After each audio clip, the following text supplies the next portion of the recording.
শুভ সকাল। কেমন আছেন আপনারা সবাই? আশা করি সবাই ভালো আছেন। আমিও আমার পরিবার-পরিজন নিয়ে খুবই ভালো আছি।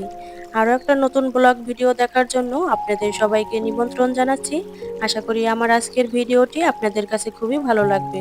তো ভিডিওটি সকাল থেকে শুরু করেছি। আজ আপনাদের কাছে একটু হলেও ভালো লাগবে। তো দেখতেই পারতেছেন মেয়ে কিন্তু সকালবেলা উঠে কান্না করতেছে। তো মেয়েকে একটু বুঝিয়ে সুজিয়ে তার বাবার কাছে রেখে দিয়ে চলে এসেছি আমি কিচেনে। তো কিচেনে এসে আগে আমার যে কাজটা থাকে সেটা হলো আমার কিচেনের যে জানালাটা এটা খুলে দিলাম। তো খুলে রাত্রে যেহেতু আমি রান্নাঘরটা পরিষ্কার করে রেখে দিয়েছিলাম, তো সকালে উঠে ওইভাবে আমার রান্নাঘরে কোনো কাজ থাকে না। তো প্লিজ আমার ভিডিওটি যারা দেখা শুরু করেছেন, প্লিজ আমার ভিডিওতে একটা লাইক দিয়ে আমার ভিডিওটি কন্টিনিউ করবেন। আর যারা আমার চ্যানেলে আজকে নতুন, চাইলে আমার চ্যানেলটি সাবস্ক্রাইব করে দিতে পারেন।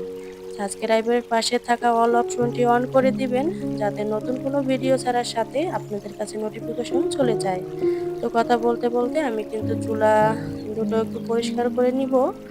তো এই চুলার যে নিচ যে টাইলস থাকে ওই টাইলস গুলো একটু ভালো করে পরিষ্কার করে নিব।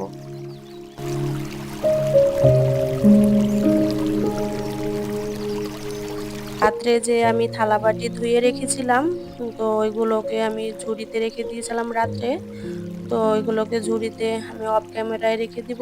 আর এই দিক দিয়ে আমি কিন্তু সকালে যেহেতু রুটি বানাতে গিয়েছি, দেখি আটা শেষ হয়ে গিয়েছে। তো আমি কিন্তু আটা আনতে গিয়েছিলাম।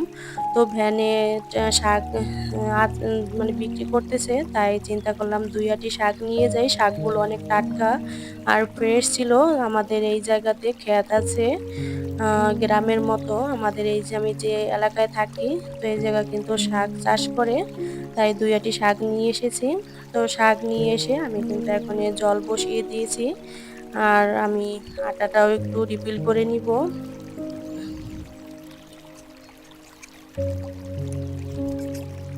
তো এই তো আমি কিন্তু আটা কিন্তু রিফিল করে নিতেছি। এই তো আমার রিফিল করা হয়ে গিয়েছে। আর বয়মের উপরে আটা পড়েছে, এটাও একটু ভালো করে কাপড় দিয়ে পরিষ্কার করে নিব।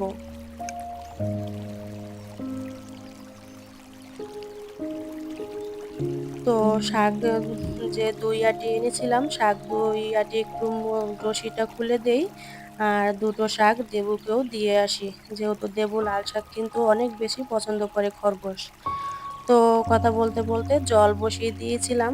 তো জলটাও কিন্তু গরম হয়েছে। তো আমি পরিমাণ মতো তেল আর লবণ দিয়ে ভালো করে জলটা একটু ফুটিয়ে নিব।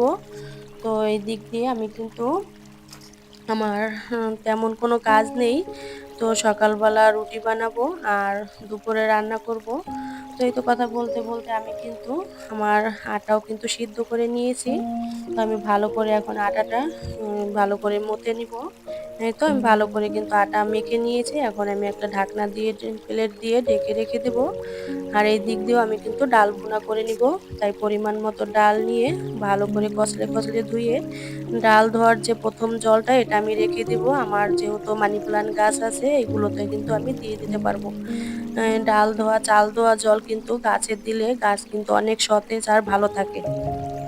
তো এদিক দিয়ে কথা বলতে বলতে আমি কিন্তু চলে এসেছি কিচেনে আবার। তো কিচেনে এসে যেহেতু দেখতেই পারতেছেন আপুরা, গ্যাস কিন্তু একেবারেই কম। তো চিন্তা করলাম দেখি কতটুক কি করা যায়। তো পরিমাণ মতো তেল দিয়ে তেজপাতা, পাঁচফোড়ন এগুলো দিয়ে ভালো করে আমি একটু ভাজা ভাজা করার পরে এখন আমি পেঁয়াজ, মরিচ এগুলো সবকিছু দিয়ে দিব।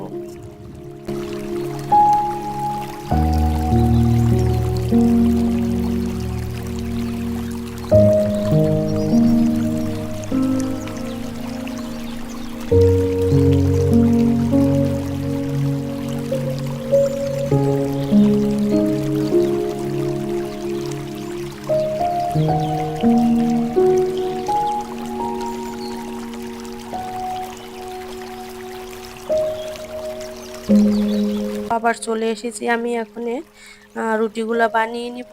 তো মেয়েও কিন্তু একটু বিরক্ত করতেছে। তো তার বাবার কাছে দিয়ে এসে আমি কিন্তু এখনে রুটিগুলা সুন্দর করে বেলে নিব।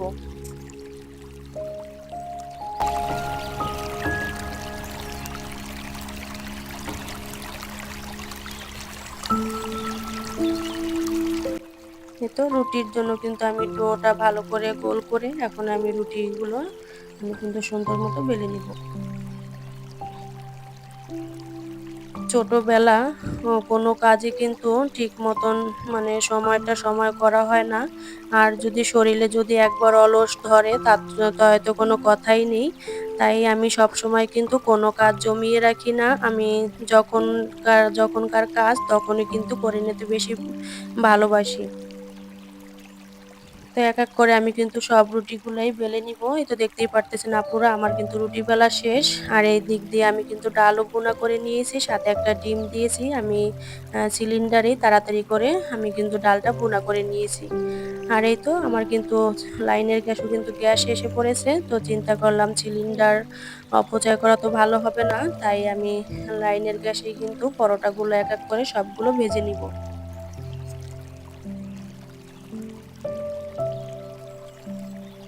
তো এই তো আমি কিন্তু অফ ক্যামেরায় সব রুটিগুলো ভেজে নিয়েছি। এখন খাওয়ার জন্য আমি কিন্তু বাটিতেও কিন্তু বেড়ে নিব। তো আমরা কিন্তু খাওয়া-দাওয়া করে এখন আপনাদের ভাইয়া যেহেতু চা বসিয়ে দিয়েছিল, চাও কিন্তু হয়ে গিয়েছে। এখন আমরা চাও খেয়ে নিব। এর ভিতরে কিন্তু দারচিনি, এলাচ, তেজপাতা, লং সবকিছু দিয়ে আপনাদের ভাইয়া চা বানায়। তো চা খাওয়া-দাওয়া শেষ করে চলে এসেছি। আবার যে আমি থালাবাটি ছিল এগুলো কিন্তু ভালো করে পরিষ্কার করে ক্লিন করে নিব। এই তো আমার রান্নাঘর কিন্তু সকালের যে খাওয়া-দাওয়া করার পরে আমার রান্নাঘর এইভাবেই পরিষ্কার করে থাকি। তো আরো যে কাজ থাকে আমি কিন্তু টুকিটাকি কাজ করে আমি চলে এসেছি দুপুরের রান্নার জন্য। তো আমি এখন শাক কিন্তু অফ ক্যামেরায় কেটে ধুয়ে পরিষ্কার করে নিয়েছি।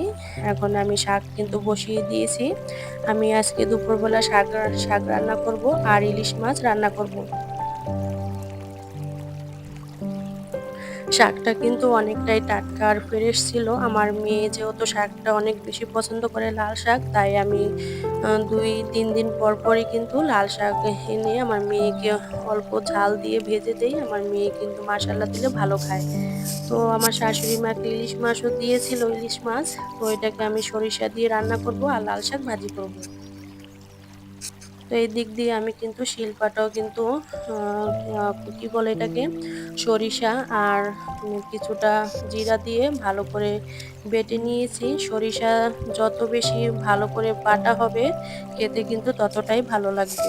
তো ভাতও প্রায় হয়ে গিয়েছে। এখন আমি মাছটা রান্না করে নিব। তো পরিমাণ মতো কালো জিরে মসলা দিয়ে ভালো করে কষিয়ে নিব। এই তো আমার মসলা থেকে কিন্তু তেলটা ছেড়ে দিয়েছে। এখন আমি ইলিশ মাছটা আজকে ভাজিনি, আমি কাঁচাই কিন্তু দিয়ে দিতেছি। তো ভালো করে একটু কষিয়ে নেব।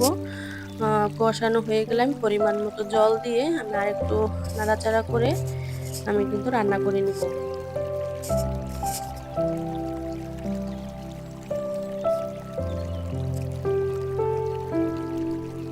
এই তো আমার ইলিশ মাছ রান্না কমপ্লিট। তো আমার ভিডিওটি কেমন হয়েছে কমেন্টের মাধ্যমে জানিয়ে দিবেন। আর আমার ভিডিওতে একটা লাইক, কমেন্ট, শেয়ার করবেন। ধন্যবাদ সবাইকে।